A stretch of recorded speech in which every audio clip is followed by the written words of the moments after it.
cái lan can hồi chiều anh gửi anh em thì cái cách làm nó sẽ như thế này.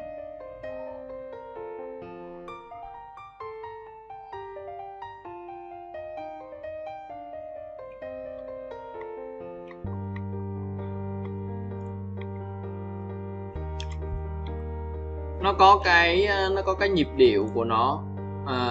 Nhịp điệu là sao thì nó có những cái ví dụ như trên một cái đoạn lan can này HI nhé, nó sẽ có những cái thanh này nó chạy từ cái này đến này, đây baluster vuông thôi, xong rồi những cái thanh này nó chạy từ dưới này lên. Thì để setup cái thông số khai báo của nó thì vào trong cái phần thứ nhất là phần rail, anh thêm 2 cái rail phụ vào đây theo cái chiều cao này với cái tiết diện là mong muốn ở đây bình thường thôi. Rail số 1, rail số 2 chiều cao lần lượt là 200, 700, rồi offset ở 0 với cái tiết diện là 25x25, nó là hai cái thanh này đó. Rồi cái phần mà baluster thì anh sẽ tạo một cái pattern. Ví dụ như bây giờ nó có hai dạng làm nha, nhưng mà cái dạng mà dễ khống chế nhất cho anh em là cái dạng này. Tức là chúng ta sẽ khai báo ở đây luôn đây nha. Chúng ta sẽ tạo ra một cái pattern phối hợp giữa, ví dụ như tùy theo anh em mong muốn. Ví dụ như cái module là 5 thanh nhỏ này, đây 1 2 3 4 5, 5 thanh nhỏ này phối hợp với lại sẽ đến một cái thanh to này, thì anh sẽ cho nó như này. Cái 5 cái thanh nhỏ này thì sẽ bắt đầu từ cái rail số 1 này đến cái rail số 2 đó. Còn cái thanh to này sẽ bắt đầu từ cái host, từ cái mặt bậc mà đi lên đến cái top rail element, tức là đến cái thanh vịn trên cùng này. Ở tất cả cái chỉ số ở đây thì tùy anh em tùy chỉnh thôi, 100%, và chúng ta cũng không cần thiết chúng ta phải chỉnh cái này, nó không cần thiết phải chỉnh cái chỉ số n cuối cùng này, cứ cách đều 100 thôi. Như vậy thì tổng cái button length của ta là 600 rồi. Cái phần mà cái starport, cornerport, endport là nếu như anh em muốn đồng bộ với cái thanh này luôn thì anh sẽ chỉnh luôn hết vào đây luôn, là host base option. Rồi chúng ta bấm OK. Đây, OK. Trước khi OK á, thì nếu như mà bình thường á, thì cái này á, là speed thường, ví dụ như từ beginning chẳng hạn, apply OK. Thì anh em sẽ thấy là nó bị dư những cái đoạn này, chúng ta khó kiểm soát cái vấn đề về dư thừa.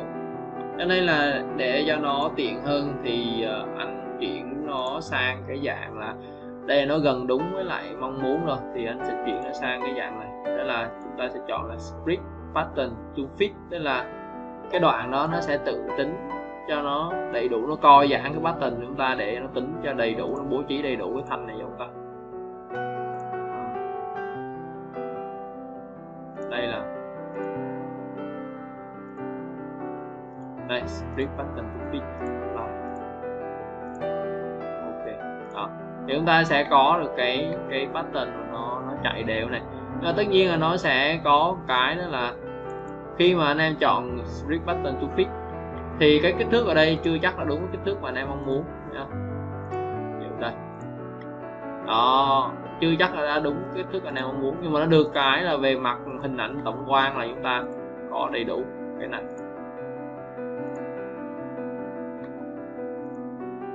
Đây 1 phần 10 đi. Nên thấy đây chúng ta khai báo là 100, nhưng mà cuối cùng là nó lại không đúng là 100 nha, mà nó lại là chỉ còn có 88. Thì đó là cái việc mà chúng ta chọn split pattern to fit thì chúng ta sẽ được cái này. Đây. Còn trong trường hợp mà anh em không muốn split pattern to fit nha, thì anh em sẽ phải tốn công nhiều hơn. Tốn công là sao? Ví dụ như anh em sẽ bắt đầu từ cho nó bắt đầu từ cái beginning đi nha, chúng ta apply rồi sau đó thì chúng ta sẽ OK. Thì khi mà anh em chọn như thế này á, thì lúc này nếu như mà trên cái mặt này mà anh em đo kích thước ra thì đây nó đúng 100, đúng theo kích thước của anh em mà thiết kế đây. Anh em muốn cái pattern chúng ta sẽ có này. Thì khi mà anh em đúng theo ý đồ anh em thiết kế thì nó sẽ nảy sinh cái câu chuyện đó là những cái khoảng trống này, cho nên là cái này cần đòi hỏi anh em ở sự kỳ công. Như hôm trước anh nói anh em, khi mà anh em chỉnh cái lan can và dạng dạng hoa sắc hiện đại á, thì anh em sẽ phải tính chẵn cái đoạn lan can này là nó đang dài bao nhiêu thì chúng ta biết được là chúng ta làm một cái pattern cho nó chẵn luôn đó. Ví dụ như cái đoạn lan can này, ví dụ đo từ trên top đi, edit path, chúng ta có cái đoạn này nhá, đoạn này nó dài 2,5 mét, nó dài 2,5 mét thì như hôm trước chúng ta chia đó. Bây giờ cái pattern của chúng ta là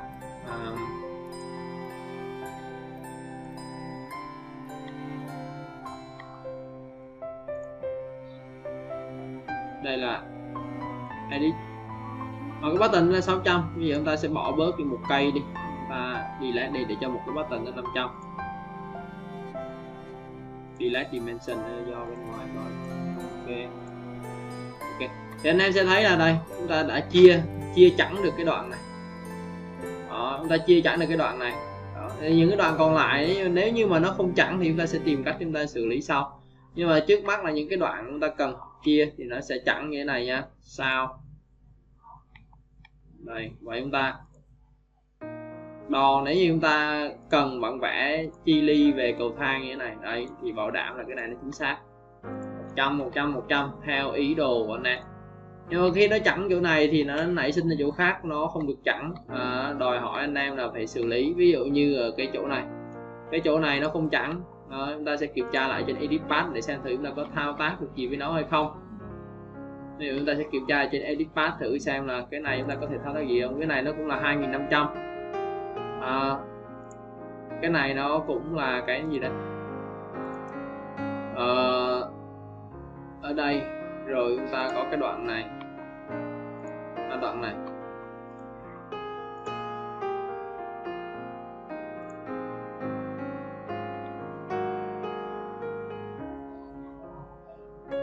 đó.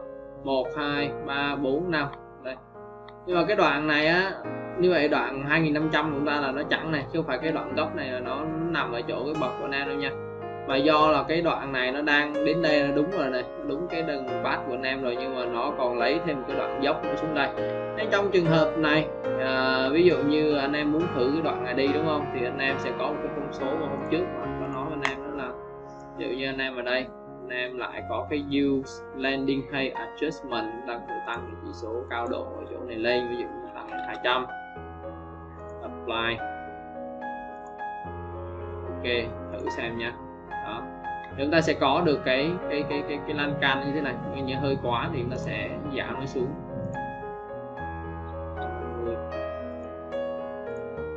Ok, để chúng ta có cái đoạn này nó vừa phải để chúng ta có thể là vừa chuyển được lên đến trên này. Đó, như vậy thì đối với lan can này thì nó chỉ còn hai cái chỗ mà hơi khó chịu một chút xíu, đó là cái chỗ này, và cái chỗ này.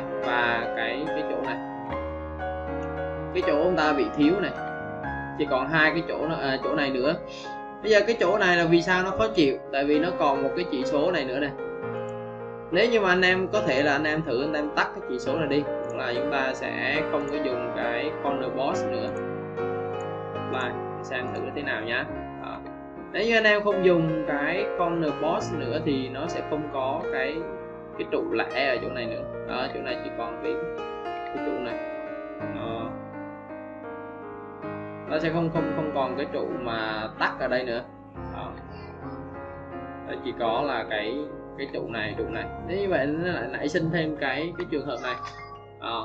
Nhưng mà được cái này thì chúng ta mất cái kia. Nếu như chúng ta muốn chính xác ở chỉnh từ từ thì đầu tư thêm thời gian thì chỉnh thì cũng triệt tiêu được gần hết cái này thôi, không có gì. Nhưng mà đây thì anh chỉ minh họa những cái chỉ số mà chúng ta có thể tác động vào, tức là những cái mà chúng ta thấy trực quan. Quay lại đây nha, apply.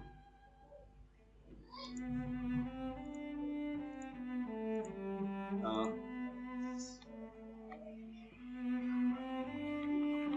Rồi ví dụ như là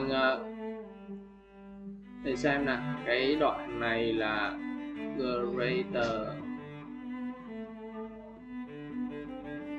Nếu như muốn thử cái trụ ở góc này đi thêm một cái con số nữa là xem nè, edit type, nếu như mà chúng ta sử dụng cái góc này square này, chúng ta sử dụng cái định nghĩa là cái corner post, tức là cái trụ ở góc. Định nghĩa thì hôm trước anh có giải thích với anh em một lần rồi đó. Cái định nghĩa thứ nhất mà chúng ta hay dùng nhất đó là x segment end, tức là ngay tại những cái vị trí mà nó có cái dừng của một cái path thì nó gọi là x segment end, thì chúng ta sẽ cho nó một cái trụ. Cái tùy chọn thứ hai đó là một cái góc lớn hơn một góc nào đó, một cái góc bẻ cua nha. Ví dụ như ở đây cái góc bẻ cua của chúng ta là, ví dụ nếu như mà cái góc nó lớn hơn là 91 độ đi, apply, ok, apply, apply, thì anh em sẽ thấy là với cái góc như thế thì cái trụ ở cái chỗ này nó vẫn còn. Nếu như anh em sẽ cho góc nó lớn hơn 91 độ thì một cái trụ lẻ ở chỗ này nó sẽ không còn. Chỉ còn chúng ta ở đây là chúng ta còn thiếu cái trụ này. Đó, ở chỗ này chúng ta còn thiếu cái trụ này thôi. Như vậy thì cái độ khó chịu của chúng ta thì nó chỉ còn cái vị trí nó bị khuyết rồi đó. Thì những vị trí mà bị khuyết ở chỗ này á, cái vị trí bị khuyết ở chỗ này á, nếu như mà anh em điền vô, ví dụ như ở đây anh edit type, anh điền nó vô bằng đây, chúng ta còn chỉ số là Access Length Field. Access Length Field này, nếu như mà anh em điền nó vào bằng cái trụ 35 này nha, và cái khoảng cách của nó, ví dụ anh em cho nó 100, apply nha, ok. Đó, anh em sẽ thấy là chúng ta điền vào đây được một trụ này. Đây nhá. Còn nếu như mà anh em, ví dụ như anh em điền cho nó là cái khoảng cách là, ví dụ như ở đây anh sẽ điền cho nó cái khoảng cách 150 như vậy. Đó, chúng ta có cái trụ nó gần tịnh tiến đến đây rồi. Dùng thước đo thì hơi mà anh lười đo quá, anh mò từ từ nha, để xem thử là tới đâu là được nha. 200. Đó. Anh em thấy là chỉnh từ từ thì sẽ được thôi, nhưng mà với điều kiện là anh em nắm những cái thông số này nó ngon lành. Vậy thì ở chỗ này anh có thể điền vô một cái trụ như thế này. Đó. Nhưng mà anh vẫn có thể là giảm bớt cái trụ mà nó bị lặp lại ở cái vị trí này thông qua cái việc đó là anh suy luận và anh đổi cái định nghĩa về cái trụ góc. Đổi cái định nghĩa về cái trụ góc này,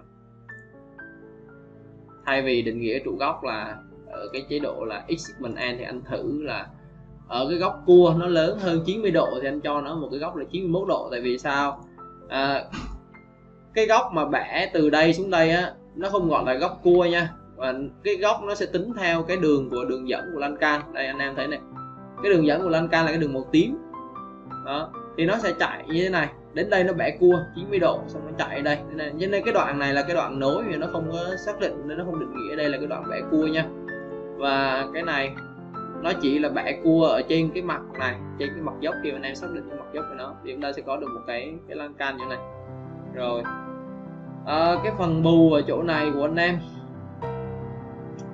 cái phần bù ở chỗ này của anh em á, thì anh em sẽ làm gì với nó? Anh em nghĩ là anh em sẽ làm được gì với lại cái phần bù này? Nếu như mà anh em vẫn muốn chi ly đến cái mức là anh em bù vào đây một cây nữa, bây giờ anh sẽ đo nha, để anh sang cái mặt này là nó là cái mặt đứng hướng nam, không phải hả?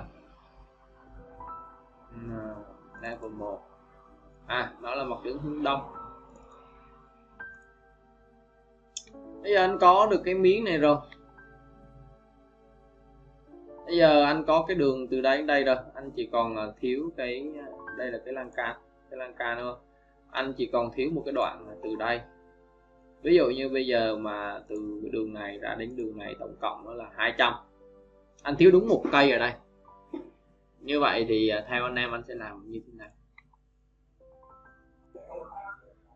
Hả?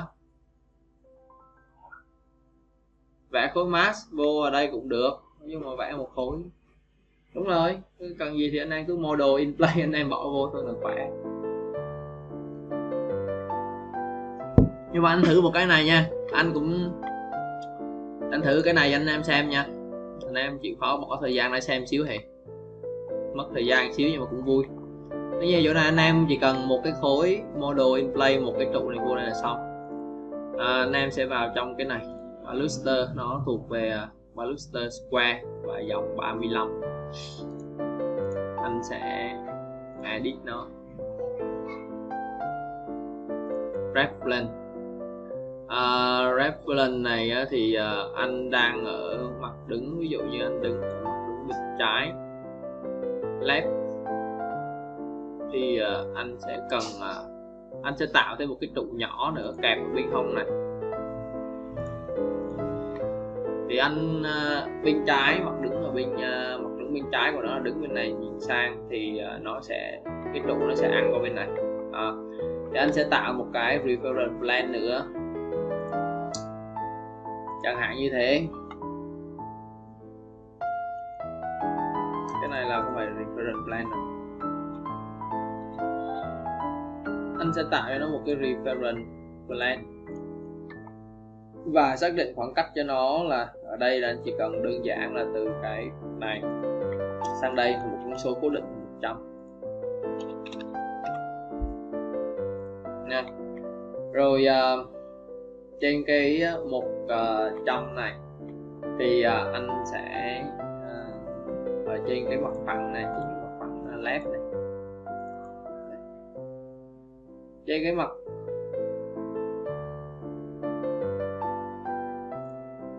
trên cái mặt phẳng left này anh sẽ tạo thêm một cái RP, một cái mặt phẳng lên đây, một cái mặt phẳng lên đây. Thì ban nãy ở bên cái file này á,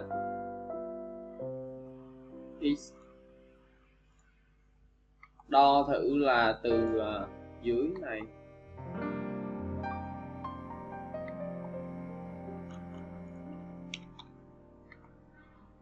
đo từ dưới cái chân này lên đến cái này á, nó là 300 và lên đến trên này nó là 475. Rồi anh qua đây anh xem lại thôi.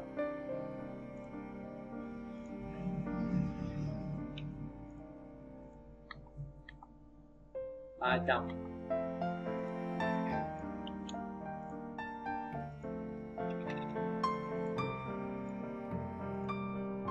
475 đó. Anh sẽ có một cái này, và do là cái này nó đang để cái chiều cao của lan can nó đang thấp hơn so với lại mong muốn, nên là cho nó cao lên một chút xíu. Ở đây xong anh dựng một cái baluster phụ ở bên này thì dùng cái reference plane thôi, dựng nhanh thì sang thử như thế nào thôi. Create một cái extrusion và sẽ chọn cho nó là một cái hình chữ nhật như này. Cái trụ anh đang sử dụng đó là cái trụ là ở đây là anh sẽ cho nó một cái kích thước là EQ.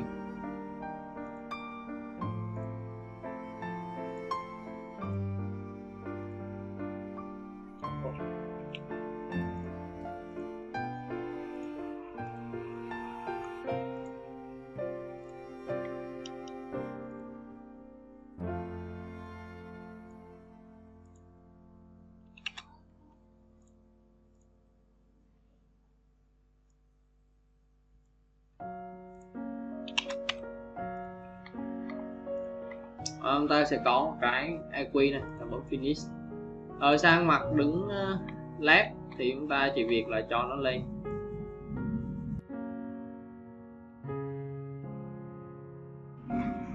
cho nó lên qua lại.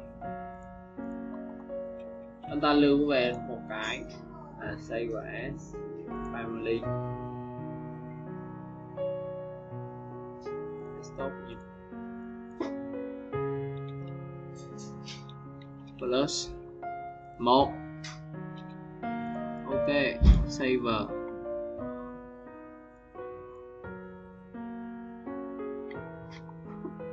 Cái lan can này ở trong kiểm tra một chút xíu nha, trong cái mới đưa vào là cái plus này nó có cái loại là 35 chưa? Đây, có loại 35 rồi. Ok. Thì trong cái lan can này nếu như mà anh thử cho nha, anh thử cho cái này là edit và anh đổi cái này là sang cái thanh là plus 35. Anh có cái thanh này rồi nhưng mà nó nằm hơi bị ngược đúng không? Chúng ta lại sang đây chúng ta chỉnh thôi, như vậy thì quá dễ dàng chúng ta rồi. Chúng ta chỉ việc là edit type. Rồi chúng ta sẽ sang cái reference blend, chúng ta di ông này về thôi, di ông này qua kia, qua bên này nhé.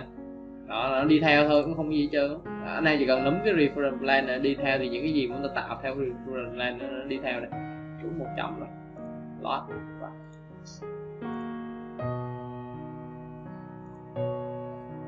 Rồi, ok chưa? Đó.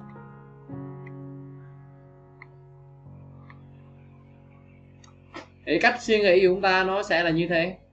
Cái cách suy nghĩ, cách điều chỉnh của chúng ta dần dần là sẽ như thế. Tất nhiên nó sẽ không phải lúc nào cũng được 100% theo ý đồ nó muốn hết, nhưng mà nó có khả năng là làm nó được 70-80% thì trong tầm tay nha. Bữa này anh em theo dõi anh em hiểu nhờ.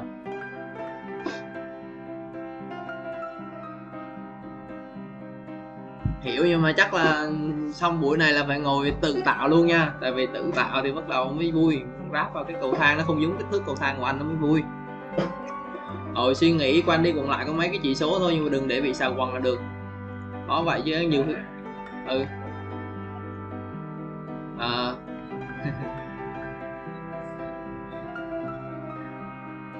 Thì đây anh để split là tiện nhất anh em nha. Làm cầu thang thì để split như ban nãy làm tiện nhất anh em, là một phát là ăn ngay luôn.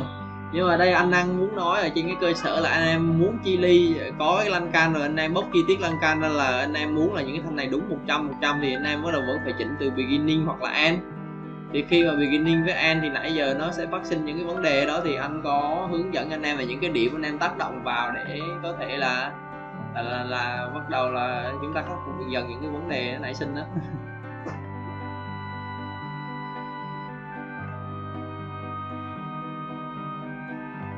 Cái khúc nối này em sẽ phải đi tạo từng khúc, như cái cầu thang ban nãy em chia làm 3 đó, thì anh tạo khúc nối vậy đó.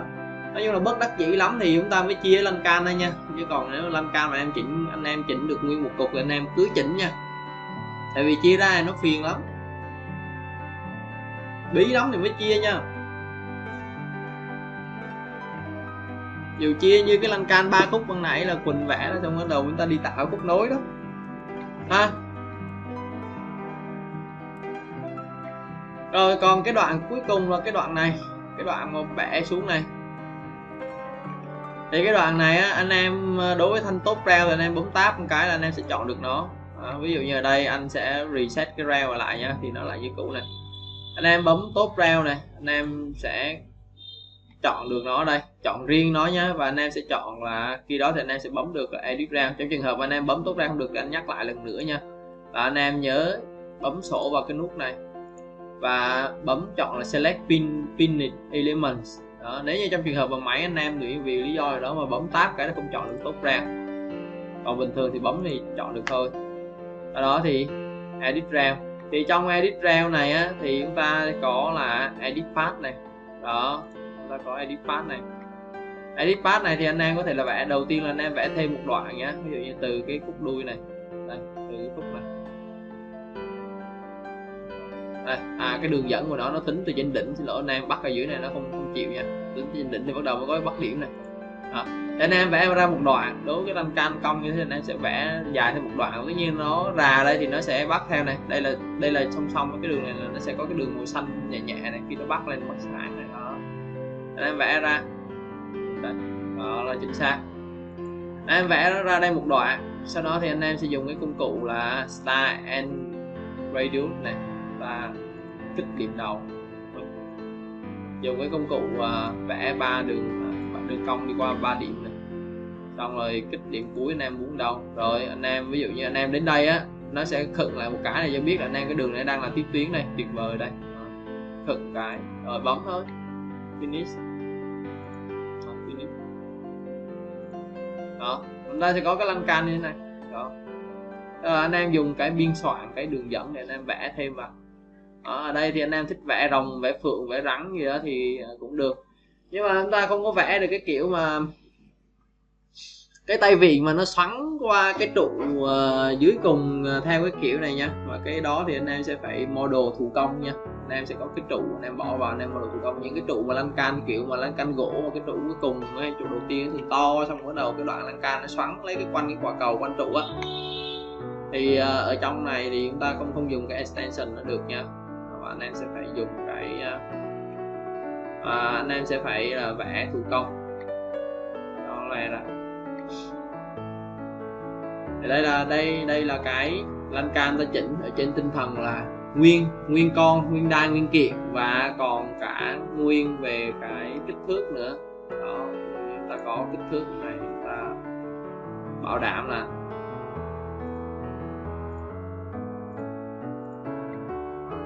ta sẽ bảo đảm về kích thước luôn.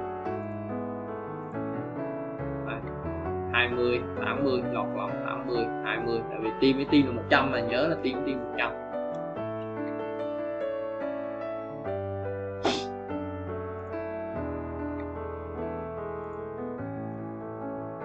Nói chung là làm lan can thì chỉ cần giữ cho cái đầu óc tỉnh táo mà được, và cố gắng hết sức là trong việc là chỉnh nguyên một cục.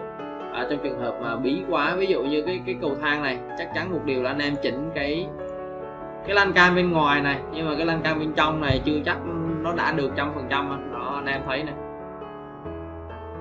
chưa chắc nó được 100% nha. Anh em thấy này, nếu như mà, cho nên là ít nhất ở trong trường hợp này á, là cái lan can này á, nó sẽ phải là cái loại khác rồi. Chúng ta phải edit type, duplicate nó lên. Và cái này là chúng ta trước hết là chúng ta sẽ phải là tắt cái này đi đã. Ok, để chúng ta đánh giá tình hình là chúng ta sẽ cần những cái chỉ số gì ở những cái vị trí này để bù đắp vào cái lan can. Ví dụ như là từ dưới này lên 1, 2, 3, 4, đó, thiếu một chút xíu nữa thì chúng ta mới được, thiếu một chút xíu nữa chúng ta mới được 5 này. Đó. Rồi chia đây lên 1, 2, 3, 4, chúng ta cũng thiếu một chút xíu nữa chúng ta mới được 5. Chúng ta sẽ phải có một cái hướng xử lý nó khác hơn. Thì cũng lại phân tích để xử lý thôi, không có gì quá nôn nóng cả.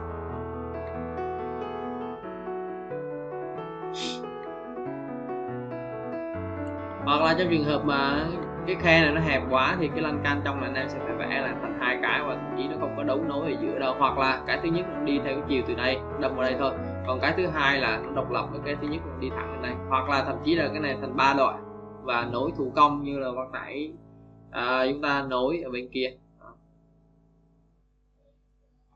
Còn đây là cái mà những cái thanh reo ở dưới này nó sẽ ở cái dạng là reo non-continuous. Anh em thấy nó không bao giờ nó nối với nhau, gọi là non-continuous.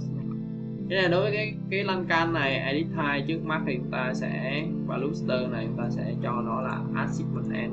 Ok, thì chúng ta trước hết thì chúng ta đã có cái trụ này đã.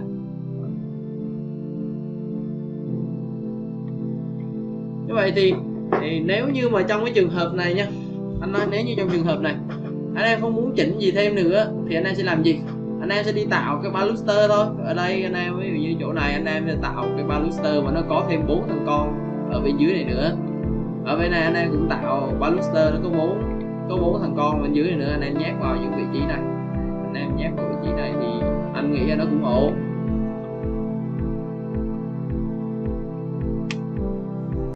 Cái cách suy luận và cách xử lý nó như vậy nha anh em.